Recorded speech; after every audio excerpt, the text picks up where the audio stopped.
السلام عليكم متابعي قناة فن ومشاهير، مرحبا بالجميع. إذا كنت من المتابعين الجدد اشترك الآن في القناة ليصلك كل ما هو جديد بالضغط على زر الاشتراك مع تفعيل الجرس، ولا تنسوا دعم المقطع بلايك. شكرا لكم جزيل الشكر.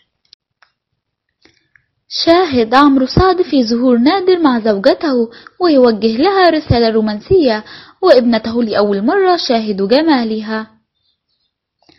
شارك الفنان عمرو سعد صورة له عبر حسابه الشخصي على انستجرام ظهر فيها مع زوجته في ظهور نادر لها، موجها لها رسالة رومانسية يمطرها بالحب والتقدير لها.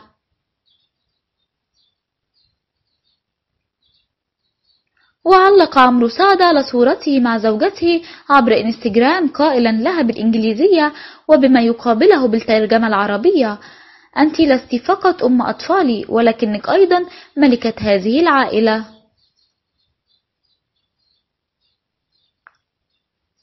وعلى جانب آخر يستكمل عمرو سعد تصوير مشاهده في فيلم حملة فرعون المقرر عرضه في عيد الفطر المقبل، ويشاركه البطولة الملاكم العالمي مايك تايسون، محمود عبد المغني، روبي، محمد لطفي، رامز أمير، والإيطالية مايا، وعدد آخر من النجوم، وإخراج رؤوف عبد العزيز وإنتاج محمد السبكي.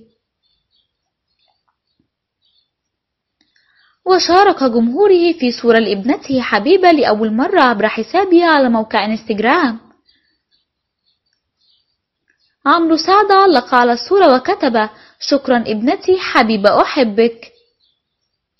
وحازت الصورة على إعجاب عددا كبيرا من متابعين الفنان عمرو سعد، والذين لاحظوا الشبه بينه وبين ابنته، وخاصة إنهم كانوا يظنون أن الطفلة يارو في مسلسل وضع أمني هي ابنته.